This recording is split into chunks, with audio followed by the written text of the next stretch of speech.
आज हम लोग पढ़ेंगे NPO chapter not for profit organisation chapter, जो कि बीकॉम पार्ट 1 में भी रहता है, 12th में भी रहता है। तो नॉट फॉर प्रॉफिट ऑर्गेनाइजेशन कुछ बिजनेस एंटिटीज़ का मेन मोटिव होता है earning profit, but NPO not for profit organisation making का उसका होता है मेन मोटिव सर्विस प्रोवाइड करना। There are certain organisation that are not established for making profit but to provide some services.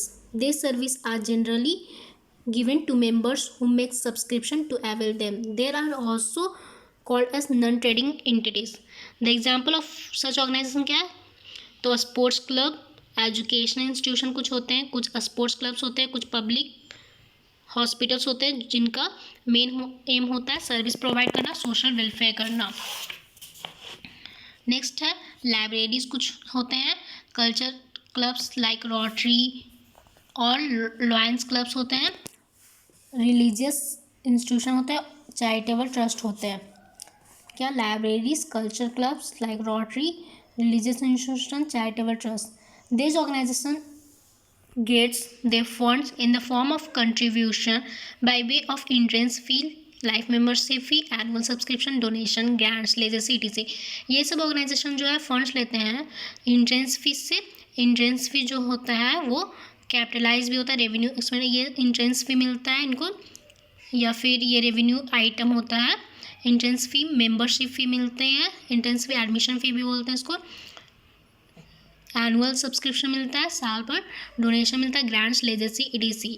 The accounting of such organisation is based होता है on similar principle followed by other organisation. Given the nature of this institution there are certain items होते हैं revenue and expense that need a special understanding so that accounting treatment could be correctly decided. Special item क्या है? कुछ certain item होते हैं revenue and expense जो कि unique होते हैं नॉन ट्रेडिंग एंटिटीज़, जैसे कि रेवेन्यू आइटम, डोनेशन जो होते हैं, डोनेशन ये क्या होते हैं? डोनेशन रेवेन्यू आइटम है, बार बार मिलती है डोनेशन, रिकरिंग नेचर का होता है, एंट्रेंस फी, सब्सक्रिप्शन ये मिलते हैं, grants, receive events, expenditure item जो कि खर्च आइटम है, तो आपकी programmes, tournament expense, prices.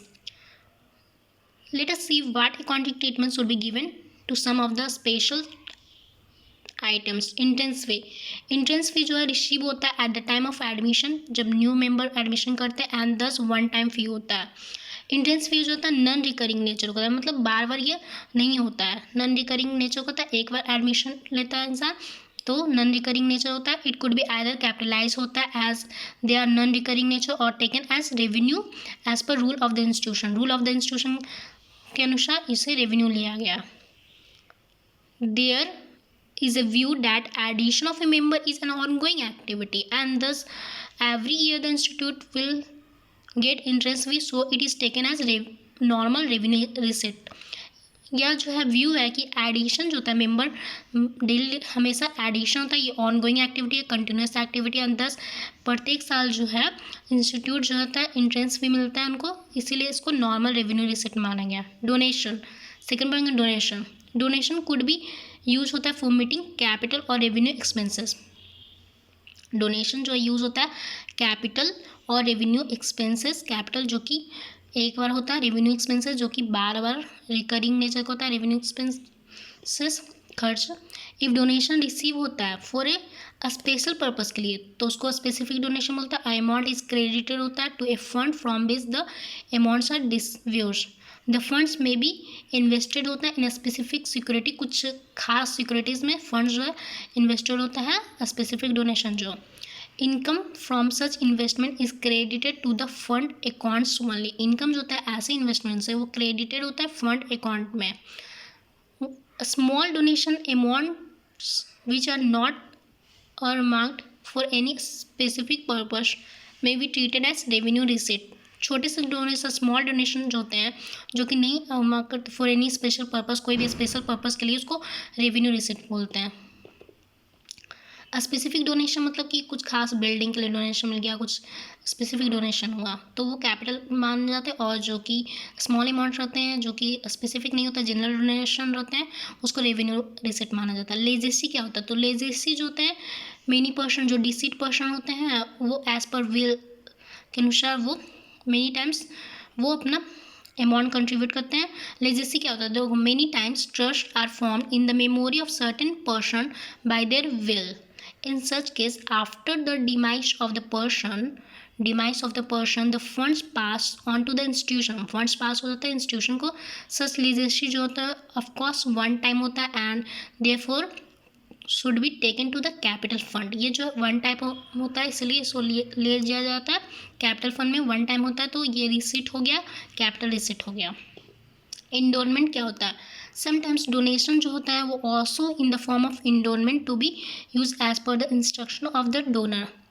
Enrolment are treated as capital receipt. Endowment को जो है कैपिटल रिसीट माना जाता है क्योंकि ये नॉन रिकरिंग नेचर का होता है। इसको डोनेशन को जो है इंडोलमेंट होता है as per the instruction of the donor. Life membership भी क्या होता है? लाइफ मेंबरशिप को कैपिटल रिसीट माना जाता है। ये नॉन रिकरिंग नेचर का होता है।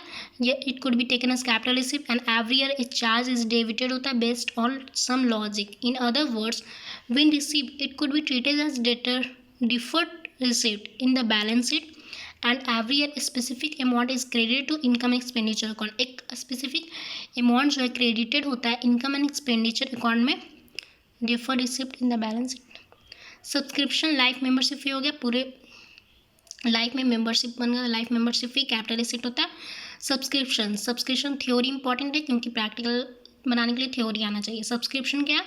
तो this are annual receipt. Subscription जो है एनुअल रिसिप्ट होता है and therefore taken as revenue receipt. Subscription जो होता है एनुअल रिसिप्ट होता है, मतलब कि साल पर साल उसको एनुअली मिलता है, रिसिप्ट मिलती है and therefore as taken as revenue receipt. Annual मिलता है इसलिए रेवेन्यू रिसिप्ट मानते हैं इसको। This must be recognise as revenue on accrual concept. इसको रेवेन्यू माना जाए on accrual concept. Financial statement तो this non profit organisation prepare करती है receipts and payment account. First prepare करती है रिसीट्स एंड पेमेंट अकाउंट जो कि डेबिट साइड रिसीट होता है, क्रेडिट साइड पेमेंट होता है। रिसिप्ट एंड पेमेंट अकाउंट जो कैश बुक बनाते हैं जैसे उसी की तरह होता है, मतलब डेबिट साइड रिसिट उसमें और credit side payment. Receipt and payment account बनाती है। सेकंड बनाती है इनकम एक्सपेंडिचर अकाउंट बनाती है और थर्ड बनाती है receipt and payment account income expenditure का बैलेंस शीट बनाती है। तो रिसिप्ट एंड पेमेंट अकाउंट क्या होता है? तो receipt and payment account similar to cash book होता है। एंट्री जो मेड होता है ऑन कैश बेसिस पर। आइटम्स जो कि पर्टेनिंग टू प्रीवियस ईयर, जो प्रीवियस ईयर और करंट ईयर और सब्सिक्वेंट ईयर, आने वाला year, current year, subsequent year सब जो है रिकॉर्डेड होता है रिसिप्ट एंड पेमेंट अकाउंट। लेकिन इनकम एक्सपेंडिचर अकाउंट में जो करंट ईयर का आइटम होता है वही रिकॉर्ड होता है। रिसिप्ट जो है वो शोन करते हैं डेबिट साइड। रिसिप्ट मतलब जो मिला है हमको वो डेबिट साइड, और पेमेंट जो खर्च किए हैं वो शोन करते हैं credit side receipt and payment account में। Capital as well as revenue item are enter in receipt and payment account. Capital means जो कि एक बार होता है, नॉन रिकरिंग नेचर का होता है, और रेवेन्यू जो कि बार बार होने वाला एक्सपेंडिचर है उसको इंटर करते हैं रिसिप्ट एंड एक्सपेंडिचर या income receipt and payment account में इंटर करते हैं। This account is real account in nature. Real account in nature क्या है? Receipt and payment account real account in nature है। No provision are recorded in this account. इसमें जो है no provision recorded होता है इस अकाउंट में, ठीक है। The account has opening and a closing balance होता है which is reflected as an asset in the balance sheet. Account में जो closing, opening and closing balance होता है जो कि रिफ्लेक्ट होता है as an asset in the balance sheet में। नेक्स्ट हमको पढ़ना है feature of receipt and payment account. तो देखो, रिसिप्ट एंड पेमेंट अकाउंट है जिसमें कंटेन होता है जितने भी कैश, मतलब कैश में, और bank transaction made by non profit organisation during a particular financial period. Receipt and payment account start होता है opening balance of the cash and bank. जितने भी कैश रिसिप्ट होते हैं, कैश मिलते हैं, बोथ कैपिटल और रेवेन्यू, कैपिटल जो कि नॉन रिकरिंग और रेवेन्यू जो recurring during the period are debited होता है। जितने भी कैश पेमेंट होता है, कैश एक्सपेंडिचर जो होता है, कैश पेमेंट करते हैं, बोथ कैपिटल और revenue during the periods are credited होता है to this accounts. It ends with the closing cash and bank balance. While recording करते हैं the cash and bank transaction, जितने भी एंट्री होते हैं वो मेड होते हैं कैश बेसिस पर। Receipt and payment account cash book कैसे होता है? कैश ट्रांजेक्शन रिकॉर्ड करता है, उसी तरह से receipt and payment account cash and bank transaction record करते हैं। Receipts and payment account summary है कैश बुक का, या फॉलो करता है real account. Receipts and payment account एक रियल अकाउंट है। देखो रिसीट साइड जो है, रिसीट एंड पेमेंट अकाउंट में रिसीट साइड जो है स्टार्ट हुआ है विथ ओपनिंग बैलेंस।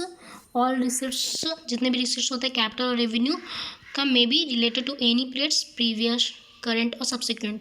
पेमेंट्स में जितने भी पेमेंट होते हैं capital revenue may be related to any period, मतलब कि प्रीवियस ईयर का या करंट ईयर का या आने वाला ईयर में प्रीवियस, करंट या सब्सिक्वेंट, एंड्स होता है with closing balance. Income expenditure account पढ़ते हैं। इनकम एक्सपेंडिचर अकाउंट जो है वो similar to profit and loss account की जैसा यूज होता है।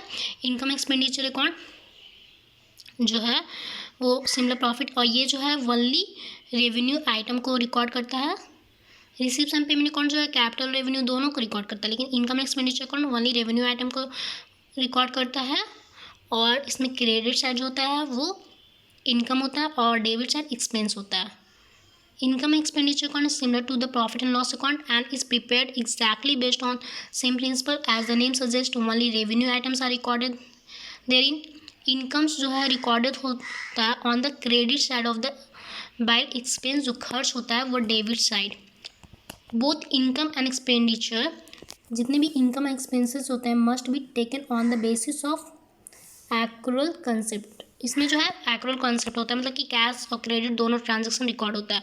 यह अकाउंट जो है शुड रिफ्लेक्ट करता है ओनली आइटम जो कि करंट पीरियड का होता है ना, उसी आइटम को हम लोग रिकॉर्ड कर सकते हैं। प्रीवियस और सब्सिक्वेंट आइटम जो है एक्सक्लूडेड होता है, उसको नहीं रिकॉर्ड करते हैं इनकम एक्सपेंडिचर अकाउंट में। इनकम एक्सपेंडिचर को देखो रिकॉर्ड करते हैं रेवेन्यू आइटम, करंट पीरियड का ट्रांजैक्शन रिकॉर्ड करते हैं। यह अकाउंट जो शो करता है सरप्लस और डेफिसिट। देखो क्रेडिट साइड ज़्यादा अमाउंट होगा, मतलब इनकम ज़्यादा होगा तो सरप्लस होगा, और डेबिट साइड ज़्यादा होगा तो वो डेफिसिट होगा। This account show surplus and deficit. Excess of income, income ज़्यादा होगा ओवर एक्सपेंडिचर, इसको surplus, and excess of expenditure over income, इसको deficit. Features of income expenditure क्या है, तो income expenditure account is nominal account. Nominal account क्या बोलते हैं, जितने भी इनकम एक्सपेंडिचर होते हैं उसको नॉमिनल अकाउंट बोलते हैं। इनकम एक्सपेंडिचर गेन ये सब नॉमिनल अकाउंट होते हैं। जितने भी एक्सपेंसेस होते हैं रेवेन्यू नेचर का, जो रिकरिंग नेचर का होता है, जो कि बार बार होता है, expenditure for a particular period are debited होता है to this account on accrual basis, मतलब कैश और क्रेडिट दोनों बेसिस। सिमिलरली जितने भी रेवेन्यू इनकम होते हैं जो कि बार बार इनकम होता है, जैसे कमीशन रिसीव, डिविडेंड रिसीव, ये रिलेटेड होता है particular periods are credit to this account on accrual basis. जितने भी capital income and expenditure are excluded, जितने भी कैपिटल आइटम कैपिटल इनकम और एक्सपेंडिचर होता है उसको एक्सक्लूडेड दिया जाता है, मतलब इसमें रेवेन्यू आइटम से रिकॉर्ड किया जाता है। Only current year's incomes and expenses are recorded. Amounts related to other periods are deducted. Amounts outstanding for the current year are added. Amount जो कि outstanding होता है for current year उसको add किया जाता है. Profit on sale of assets is credited. जैसे assets को सेल किए तो प्रॉफिट उसमें हुआ तो उसको क्रेडिट किया जाता है, वो इनकम में मिली। Loss on sale of assets तो डेबिट, वो एक्सपेंडिचर है एक तरह से, तो उसको डेबिट करते हैं। Annual depreciation on asset is also debited. Annual depreciation एक तरह से है तो वो उसको डेबिट करते हैं। If income is more than expenditure it is called surplus. अगर इनकम जो होगा क्रेडिट शायद ज़्यादा होगा, इनकम मोर होगा तो सरप्लस बोलते हैं, और एडेड किया जाता है कैपिटल से और जनरल फंड से इन द बैलेंस शीट में। अगर एक्सपेंडिचर जो है मोर देन इनकम, अगर एक्सपेंडिचर जो है खर्चा जो है मोर देन इनकम होगा तो उसका डिफिसिट बोलेंगे, और डिडक्ट होगा कैपिटल और जनरल फंड से इन the balance sheet. Income expenditure account expenses में वनली रेवेन्यू एक्सपेंस होता है, वनली रिलेटेड टू इस पीरियड करंट पीरियड का सोर्स करता है सरप्लस, मतलब क्रेडिट साइड ज़्यादा होगा, इनकम ज़्यादा होगा तो सरप्लस होगा। Income credit side income show करता है, वनली रेवेन्यू रिसिट जो कि रिकरिंग रिसिट होता है, बार बार होता है रिसिट मिलता है, only related to current period. जैसे कि इसमें एक्सपेंडिचर जैसे कि डिप्रिसिएशन रेवेन्यू आइटम है तो ये रिकॉर्ड होता है डेबिट साइड। इनकम में कमीशन रिसीव, डिविडेंड रिसीव ये सब होता है क्रेडिट साइड, ये सब रिकरिंग नेचर का होता है। नेक्स्ट है बैलेंस शीट। बैलेंस शीट जो है प्रिपेयर होता है, balance is prepared on the last day of the accounting period में। बैलेंस शीट जो है वो एसेट्स एंड लायबिलिटी रहता है एंड प्रिपेयर होता है बेस्ड ऑन अकाउंटिंग इक्वेशन। तो there is no capital account, instead there is a capital fund. देखो प्रॉफिट मेकिंग कंसर्न में कैपिटल अकाउंट होता है, लेकिन इसमें जो है कैपिटल अकाउंट की जगह पर कैपिटल फंड होता है। बैलेंस शीट जो है फाइनेंशियल पोजीशन शो करता है बिजनेस का, एनपीओ का, जो भी द सरप्लस और deficit from income expenditure account is adjusted against the capital fund eight the end of the year. Surplus जो कि इनकम ज़्यादा होता है, income is more than expenditure, credit side is more than expenditure. Surplus और deficit जो होता है मतलब कि debit side is more than credit side deficit from income expenditure account, वो एडजस्टेड होता है against the capital fund eight the end of the year. इसमें डिफरेंस है रिसिप्ट एंड पेमेंट अकाउंट और income expenditure account. Receipt and payment account summarise है cash book, क्योंकि यह जो है रिकॉर्ड करता है कैश ट्रांजेक्शन और बैंक ट्रांजेक्शन वाली। इनकम एक्सपेंडिचर अकाउंट जो है क्लोजली रिसेंबल है profit and loss account of a trading concern. Profit and loss account में एक्सपेंडिचर और इनकम को रिकॉर्ड करता है, profit and loss income expenditure account. Receipt and payment account, receipt जो है डेबिटेड होता है, पेमेंट जो है क्रेडिटेड होता है। इनकम एक्सपेंडिचर अकाउंट में इनकम जो है क्रेडिटेड होता है एंड एक्सपेंडिचर डेबिटेड होता है। Receipt and payment account transaction recorded होता है कैश बेसिस पर, इसमें रिसिप्ट एंड पेमेंट अकाउंट में ट्रांजेक्शन रिकॉर्ड होता है कैश बेसिस पर, और इनकम एक्सपेंडिचर में ट्रांजेक्शन रिकॉर्ड होता है एक्चुअल बेसिस पर। रिसिप्ट एंड पेमेंट अकाउंट में amounts related to previous period, amount जो कि रिलेटेड होता है प्रीवियस पीरियड्स का और फ्यूचर पीरियड्स का में remain included. Outstanding amounts for current year is excluded. Income expenditure account, income expenditure account transaction जो कि रिकॉर्डेड होता है ना एक्चुअल बेसिस, जितने में अमाउंट होता है not related to current periods are excluded, outstanding amount current period are added. Receive and payment account record करता है both capital and revenue transaction को, और इनकम एक्सपेंडिचर अकाउंट रिकॉर्ड करता है वाली रेवेन्यू ट्रांजेक्शन को। रिसीव एंड पेमेंट अकाउंट का जो है सर्व करता है पर्पस ऑफ रियल अकाउंट, या रियल अकाउंट होता है, और इनकम एक्सपेंडिचर अकाउंट जो है वो नॉमिनल अकाउंट होता है। रिसीव्स एंड पेमेंट अकाउंट स्टार्ट होता है with opening cash and bank balance and end with the closing cash and bank balance. Income expenditure account does not record करता such balance, rather it is final balance shows a surplus और deficit for the period. Receipt and payment account जो है receipt and payment account does not record करता notional loss, non cash expense like bad date depreciation, मतलब ये non cash item नहीं record करता है, non cash expense जैसे bad debt depression. जबकि इनकम एक्सपेंडिचर को कंसिडर करता है सारे एक्सपेंसेस को for matching against revenue. Received and payment account closing balance is carried forward होता है to the same account for the next accounting period. Income expenditure account closing balance is transfer to capital fund. Income expenditure account में closing balance transfer कर देते हैं capital fund में, और general fund और accumulated fund, capital fund, general fund, accumulated fund in the same period balance sheet. Received and payment account helps करता है prepare income expenditure. Received and payment account से prepare होता है income expenditure account, income expenditure account से prepare होता है balance sheet, या helps to prepare balance sheet. Distinction between profit and loss account and income expenditure account. Profit and loss account क्या होता है? Profit and loss account prepare होता है by business undertaking, business के द्वारा, बिजनेस एंटिटी के द्वारा। इनकम एक्सपेंडिचर अकाउंट प्रिपेयर होता है नॉन ट्रेडिंग ऑर्गेनाइजेशन, एनपीओ के द्वारा, not for profit organisation, non trading organisation. Profit and loss account, credit balance of profit and loss account is known as net profit. Credit से ज़्यादा होता है profit and loss account तो net profit बोलते हैं। And added to opening capital, इसको added किया जाता है ओपनिंग कैपिटल में। इनकम एक्सपेंडिचर अकाउंट में क्रेडिट साइड जो होता है, credit balance of income expenditure account, मतलब क्रेडिट साइड ज़्यादा होता है, ठीक है, एक्सेस ऑफ इनकम होता है, ओवर एक्सपेंडिचर, और सरप्लस उसको बोलते हैं। एंड एडेड होता है, उसको सरप्लस बोलते हैं, excess of income over expenditure, and added होता है ओपनिंग कैपिटल फंड में। Profit and loss account, the debit balance of this profit and loss account is known as net loss and deducted from opening capital. Debit side ज़्यादा होता है, debit balance होता है, debit side ज़्यादा होता है, access, तो डेबिट साइड होता है this profit and loss account को, उसको नेट लॉस बोलते हैं। डिडक्टेड होता है, नेट लॉस जो है डिडक्टेड होता है फ्रॉम ओपनिंग कैपिटल से। इनकम एक्सपेंडिचर अकाउंट में debit balance of this account, income expenditure account में डेबिट बैलेंस मतलब डेबिट साइड ज़्यादा होता है इनकम एक्सपेंडिचर अकाउंट का, उस known as excess of expenditure, excess होता है खर्चा ओवर इनकम, और डेफिसिट एंड डिडक्टेड होता है फॉर्म अपनी capital fund. Profit and loss account में to check correctness of accounts and to check correctness of accounts trial balance is prepare before preparing this account. Profit and loss account में check करने के लिए correctness of accounts trial balance prepare होता है before preparing this account.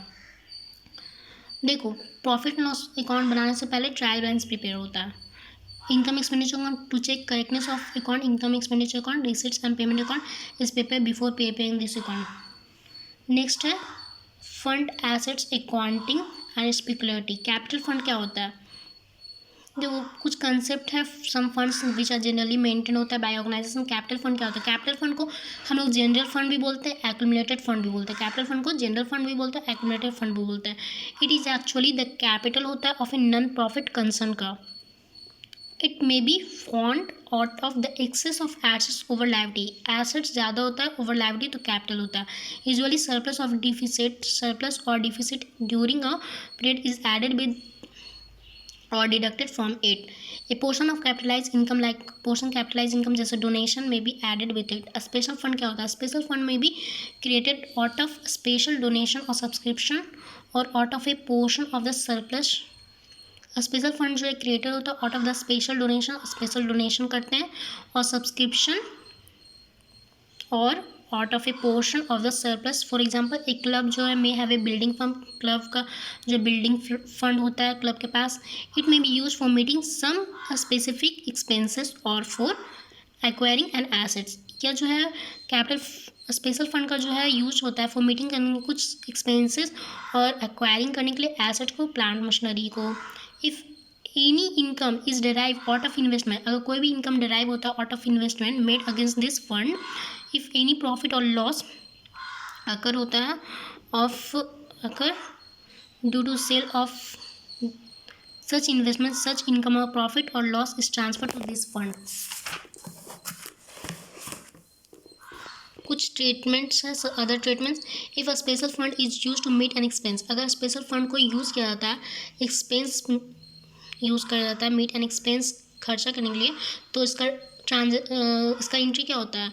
Special fund account debit to bank account, amount of expense bank या to bank account credit हुआ bank, क्योंकि amount of expense the balance of fund is shown as a liability. If the balance is transferred to the capital fund, the entry will be, अगर balance जो है transfer होता है capital fund में, तो entry क्या होगा? Special fund account debit to capital fund, balance of special fund. If the special fund is use to purchase asset, अगर स्पेशल फंड को यूज़ किया जाता है एसेट को परचेस करने के लिए, अगर स्पेशल फंड को यूज़ किया जाता है एसेट्स को परचेस करने के लिए, तो assets debit, assets account debit to bank account credit होगा cost of asset. Special fund account debit और to capital fund special fund close. Donation, donation क्या होता है? Donation receive for a particular purpose should be credited to a special fund. For example donation receive for building should be credited to building fund account. Donation receive होता है कुछ खास purpose के लिए, उसको क्रेडिट करते हैं स्पेशल फंड में. जैसे डोनेशन रिसीव होता है बिल्डिंग के लिए, उसको क्रेडिट करते हैं building fund account. For other donation receive होता है द बाई लॉज और rules of the concern should be followed. If there is any such rule, donation received of non-recurring nature should be credited to capital fund. Recurring donation should be credited होता है income expenditure account. Donation paid होता है by the concern should be debited to income expenditure account. Legacy received, it is to be directly added हो जाता है. Legacy जो है directly added हो जाता है कैपिटल फंड से after deduction of tax. If any, it is a kind of legacy, एक प्रकार का डोनेशन है, रिसीव होता है according to the bill made by a receipt person. Entrance fee or admission fee, the rules or bylaws of the concern should be followed. If any such rule, admission or entrance fee paid होता है once by member for acquiring membership. admission fee और entrance fee paid होता है एक बार by members for acquiring membership, should be added with capital fund. If such fee are of a small amounts covering the expense of admission only, the fees may be credited to income and expenditure account. Subscription, annual subscription are credited होता है to income expenditure account on accrual basis. जो annual subscription होता है वो credited होता है income expenditure account accrual basis पर. Like membership subscription usually created होता है to separate account shown as a liability.